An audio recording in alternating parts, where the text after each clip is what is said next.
The Blackhawks made a splash. We've all been asking for Kyle Davidson to make the big trade. Was this the big trade we had in mind? I don't know, man. The Blackhawks have acquired BYRAM from the Buffalo Sabres, along with Jordan Greenway, in exchange for the 4th overall pick, a second-round pick in this year's draft, which is the 45th overall pick, and Big Louis Crevier going the other way. So a 4th overall pick, a top 5 pick, a mid-second round pick, and Louis Crevier for BYRAM and Jordan Greenway. Twitter is absolutely exploding right now. People are not happy with this trade. I'm a little torn on it. I'll break down my full thoughts on this trade. Welcome back to the Blackhawks Conversation. If you're new here, this is the place to be if you're a Hawks fan. I do a post-game show after every single game.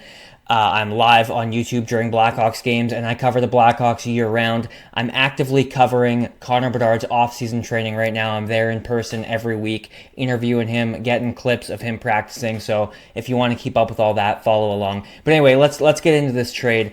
BYRAM, it's a name that a lot of Hawks fans did want. It's a guy that a lot of Hawks fans were very enthusiastic about and really wanted him, and they went out and got him, and that's great.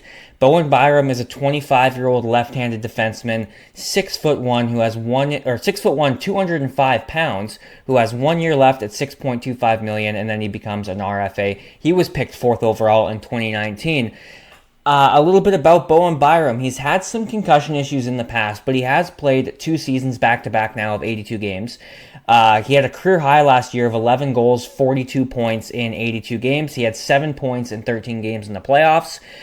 Year before last, he had 38 points in 82 games. He plays power play. He plays penalty kill.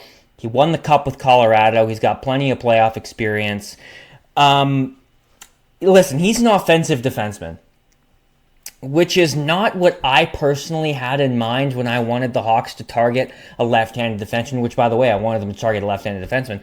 I had a guy like Martin Feravari in mind personally when I was thinking of left-handed defensemen. BYRAM's great. He is what this team needs, maybe a little more on the offensive side. And the reason I say I wanted more of a defensive guy is because on the right you have Rinzel and Levshinov already. Kaiser's even got a bit of offense to his game. The only really shutdown guy we have is Alex Vlasic and Louis Crevier, but he's gone now. So really, it's Alex Vlasic is the only shutdown big guy you have, and I thought that's what they were going to bring in if they brought in a left-handed defenseman. They don't. They bring in BYRAM.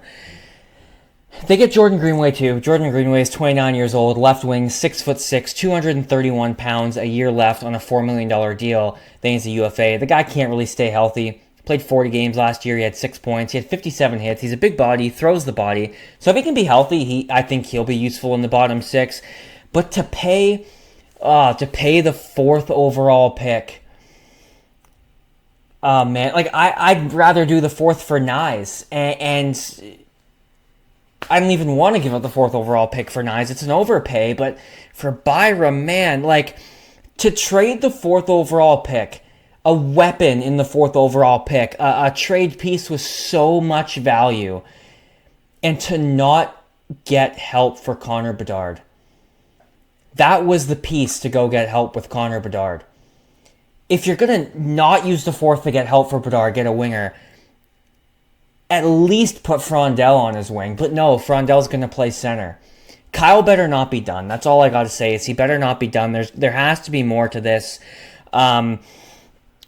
Korchinski's gone, right? Korchinski's definitely gone. Left-handed offensive defenseman hasn't panned out yet. He's gone, so we'll see what Kyle can do there. But it's not looking good in terms of a value exchange here. I mean, I have 2 different thoughts here. At face value, it's an overpay, and I'm mad about that. The 4th, the 45th, and Crevier. I haven't even talked about Crevier yet. He shoots the puck over 100 miles an hour, and it goes in the net. He's 6'8", and he kills penalties. He's a big body on the right side. That's a tough loss, man. Louis Crevier's a tough loss, and I'm excited for BYRAM. He immediately becomes the best defenseman on the Blackhawks, barring, of course, a jump from Rinzel or Levshinov or a mystery player.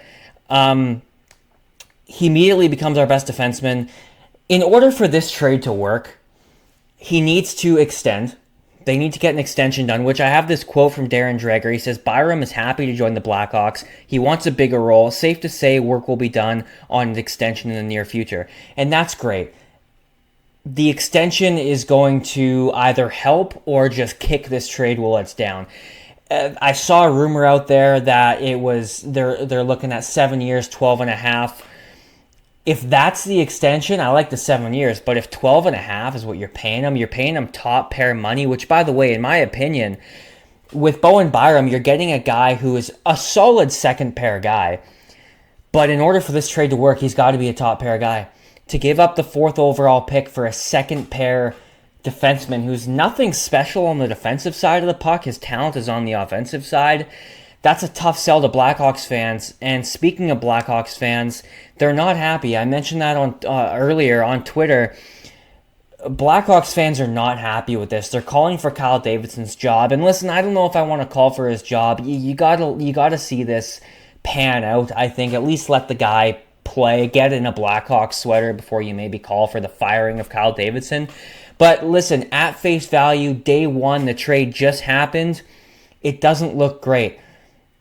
If BOWEN BYRAM is great for the Hawks, if he signs an extension and he's solid on the back end and he can play top pair and he helps get this team into the playoffs, great. I'm happy with the trade, even if Chase Reed turns into something phenomenal.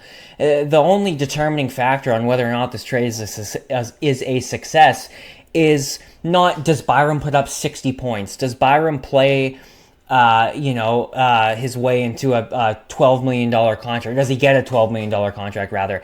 It's, does he make the team better? If he makes the team significantly better and he helps them get towards the playoffs, that's what's going to make me okay with this trade. But man, in order for that to happen, it looks like he has to be a top pair defenseman, and I just don't think that's what he is right now. He's 25, so he's young, but he's also not young enough where you're like, okay, there's more strides to be taken here. But with a bigger role, maybe that could happen. I'm trying to be positive. Like I said, the determining factors on whether or not this is a good trade, to me, it's there's 3 things here. 2 more so, kind of 3. I already went over 1. It's, does he make the team better?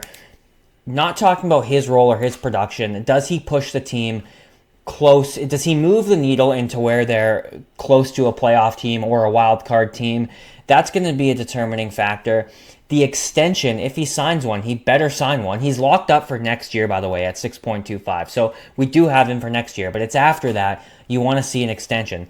Depending on how he plays next year and the price of the extension, that's another one. And what happens with Korchinski, because Kevin Korchinski, like I touched on earlier in the video, Kevin Korchinski is likely on his way out now. I was actually shocked he wasn't part of the return back. When I think it was Sarah Volley said it's the 4th, the 45th, and a mystery player. Maybe it wasn't Sarah Volley, I forget who it was. My mind went to Korchinski immediately.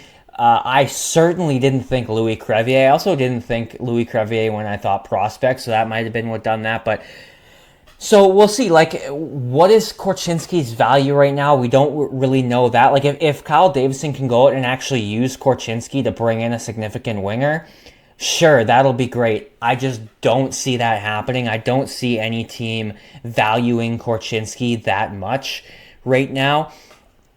And another kind of thing I heard was like, well, why didn't they use the 4th to go get Nyes? Even I said earlier in this video, I would have rather had Matthew Nyes for the 4th pick. Well, all these rumors that were out there of, well, the Leafs want the 4th plus Anton Frondel. That's what the market is right now. The market is, it's good for sellers right now. Prices are extremely high. Look at the Nemec trade, the Eklund trade. Prices are high. If Toronto really did want the 4th and Frondel, I'm glad Kyle Davidson didn't do it, obviously. You know, we're at the point now where Kyle Davidson kind of has to make a move, and if this was the best that was out there, we'll see. That's all I gotta say is we'll see. Like, I don't want to necessarily call for Kyle Davidson's job right now. I don't want to say, well, this is it. The trade happened 15 minutes ago. I already have come to a conclusion on it, and he should be fired. I'm not going to go that far and say that. Time has to tell. We have to at least see BYRAM in a Blackhawks jersey before we come to a conclusion that extreme. But listen, the cards, the deck is stacked against Kyle. I think that's a saying, right? It doesn't look good for Kyle Davidson right now, at face value. But we have to see how Bowen Byram plays. This is just, I still haven't fully wrapped my head around it. I want to just get the point across, though, that Bowen Byram absolutely helps this team. He absolutely becomes the best defenseman on the team. He absolutely is a player they should have gone after. I think he fits on this team. I'm excited to have him on this team. Jordan Greenway, if he can get in a couple games, I've and many people have also been calling for a bottom six sledgehammer, a guy with size. Jordan Greenway, 6'6", 231 pounds. If he can get in some games, if he can stay healthy, we're receiving two players that help this team and are what this team needs. It's that the fourth overall pick plus. When I heard just the fourth overall pick, I had my guard up, man. But hearing the fourth plus the 45th plus Louis Crevier, oh man, that's scary, man. And again, like I don't like the value exchange right now. I like what's coming back. I don't like what we gave up for it. But again, time is going to tell. And like I said, if Kyle Davidson makes a couple more moves, tweaks this roster a little bit more, maybe rounds out that forward core a little bit more, and gets some players we need. If Bowen Byram can play a big role in the Hawks making a significant step next year, and he signs and he can show that he's an important piece on this team, I'll like this trade. I will. I know Chase Reed is probably going to be way better than Bowen Byram. It's still a gamble at the end of the day. You get a guy that helps you now.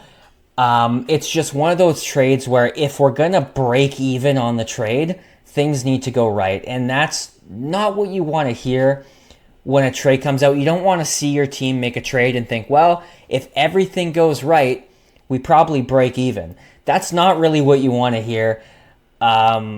So time will tell. I'm praying for Byram to have a good year next year, praying for him to sign a reasonable deal. Because again, if he signs 10, 11, 12, $13 million top pair of money, and he doesn't play like a top pair defenseman, that's going to be another issue. So we'll see. I'd love to hear your guys' thoughts in the comments below. I got to check Twitter again because my phone has been blowing up as I'm recording. I have friends texting me. This is just... Let me know what you guys thought in the comments below. Leave a like on the video. If you haven't subscribed yet and you're a Hawks fan, be sure to do that. This is the place to be. Kyle Davidson better not be done, man. He better not be done this offseason. Who knows? I'll see you in the next one.